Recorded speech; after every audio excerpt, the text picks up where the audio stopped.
Kind of scary. It's huge. It's kind of normal size, but its eyes are glowing red. That's, you know, that's not normal. And terrifying. And awesome. I guess it is kind of big. I guess it is, like, compared to the other one. This is the Bumblebee, no doubt about it.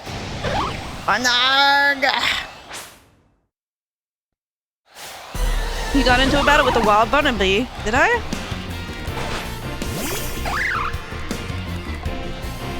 Yeah. It's pretty big. Rock smash. Whoa! It's got like a skull next to its name. Oh my gosh. Hurry. Thunder shock. It'd be a big tasty steak.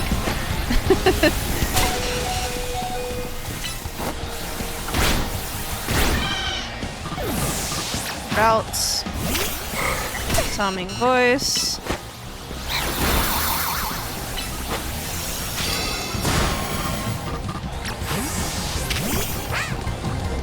Roll out.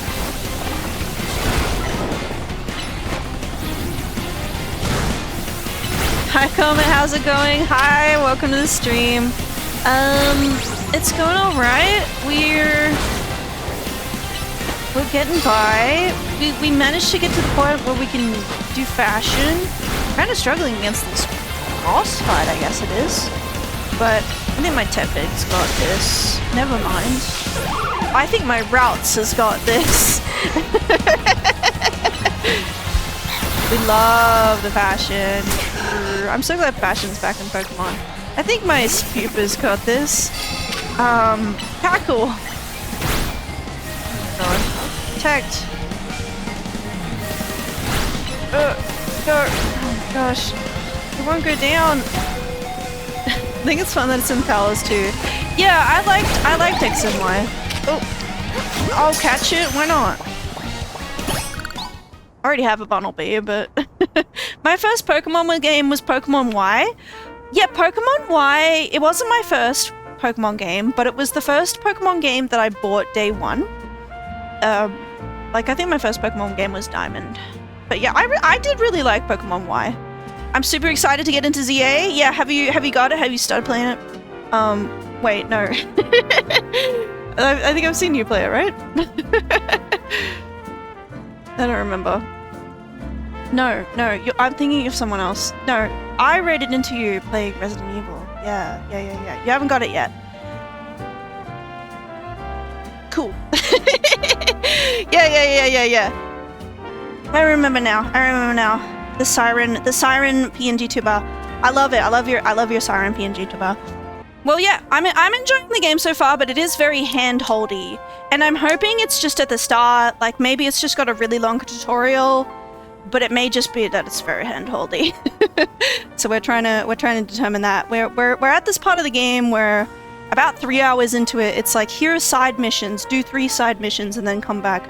And so, before that, I was kind of very much restricted on where I could go. If I went down the wrong street, the game would be like, no, you can't go that way. But in this part, I've been able to roam around a bit more, and I'm hoping that it stays that way, you know, but we'll see.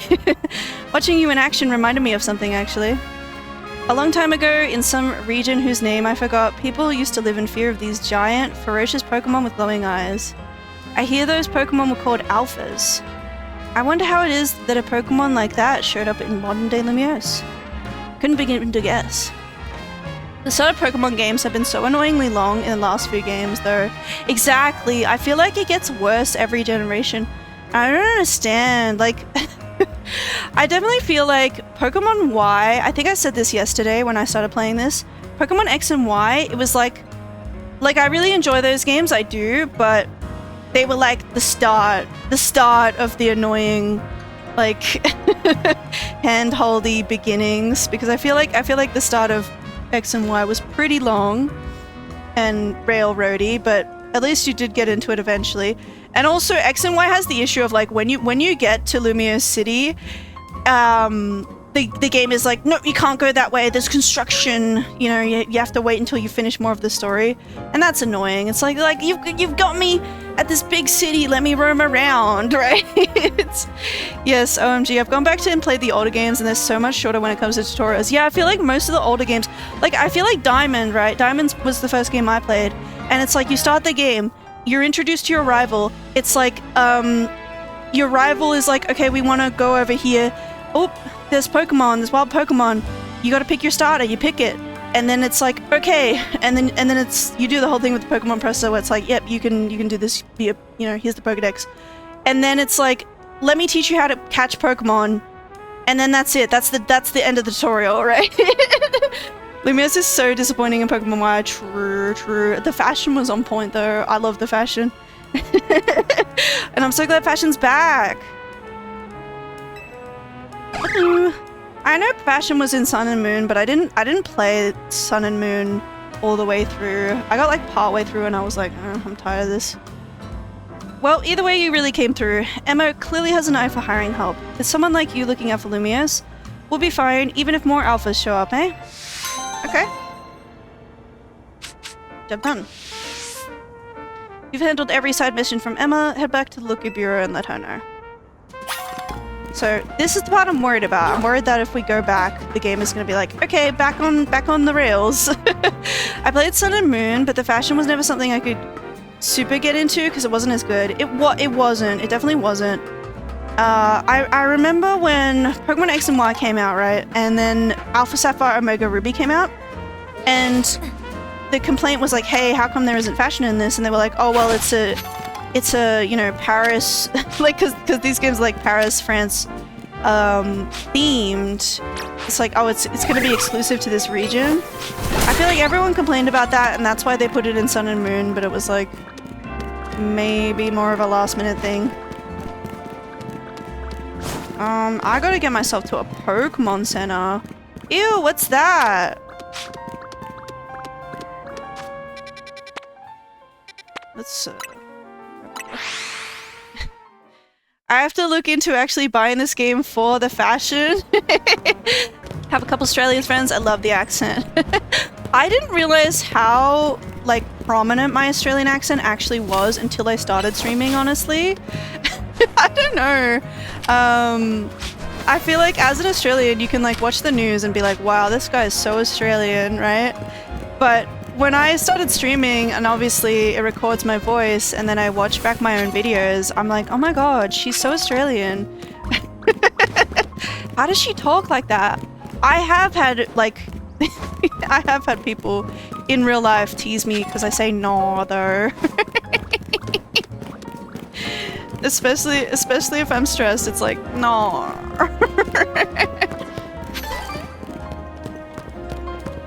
Yeah, I don't know. I feel like Pokemon and Nintendo games, they don't really go down in price.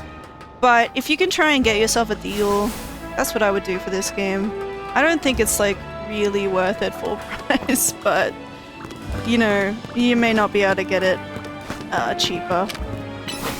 Growing up in international schools, so I don't have as much of my English accent anymore. Yeah, I feel like I've heard about people who, like, some people lose their accents, some people don't. And that's so fascinating to me. Like, I've heard of Australian people who've moved to America. Oh! Trubbish! Trubbish is in this game! I'm so happy! I love Trubbish. Trubbish is my favorite Pokemon. Oh my god, I wasn't sure if it would be here. Hold on, I need to catch a Trubbish.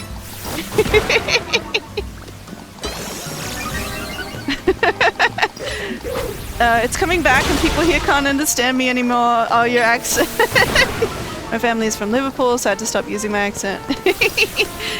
Yeah, like, it's fascinating how some people lose it, some people just keep it.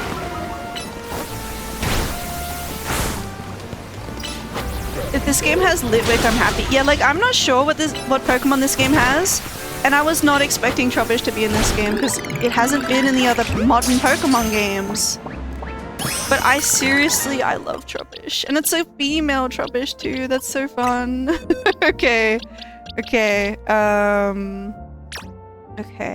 What should we swap her out with? Like, maybe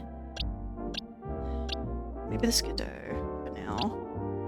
I was kind of using this. Ah, yeah. It's so cute. I don't think Garbodor is as cute, but I'll probably want to like level it up into a Garbodor anyway. Pokemon is pretty naive by nature. That's so cute.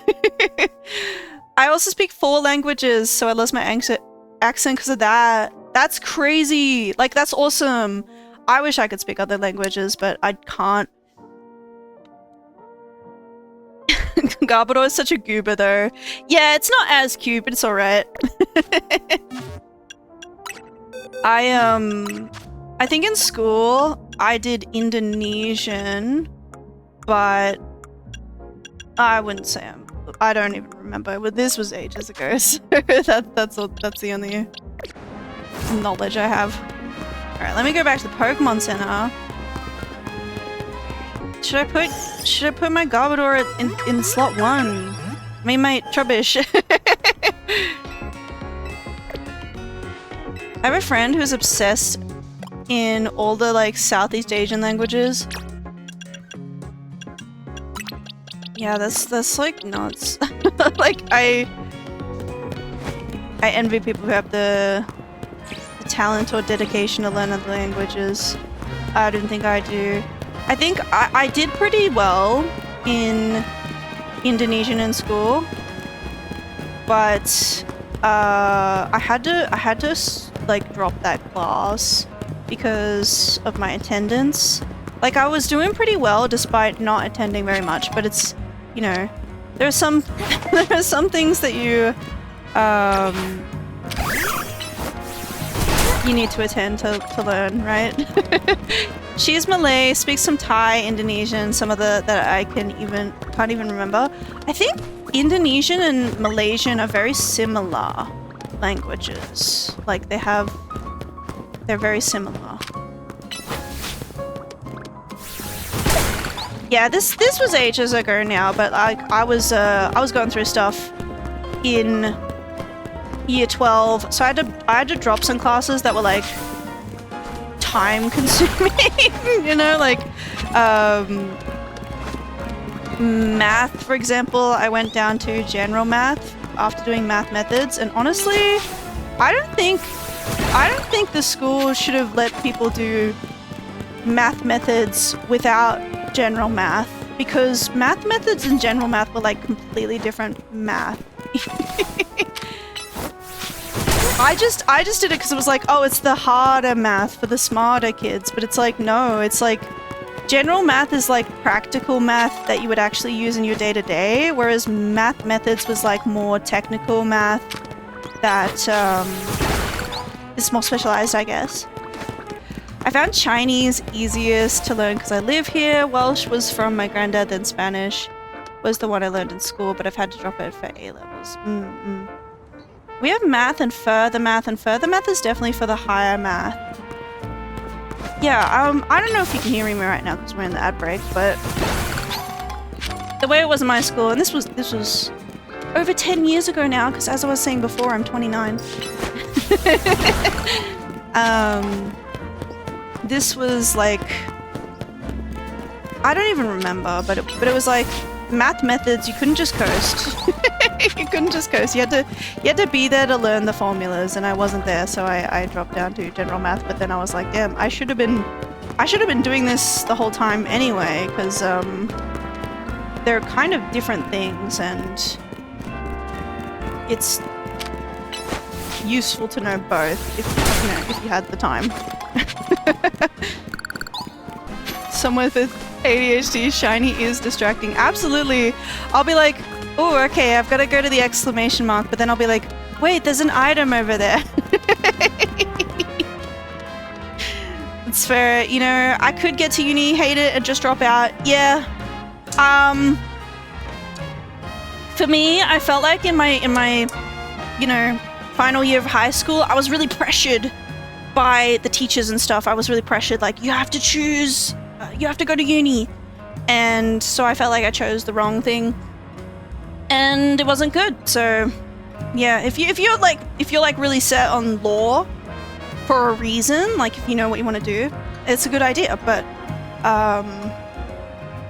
for me, I wasn't as clear cut. I was like, oh, I'll go into graphic design because it has plenty of job opportunities, and everyone always tells me like, oh, you're good at drawing, so you should do graphic design. But when I went into it, it was like, graphic design isn't drawing at all.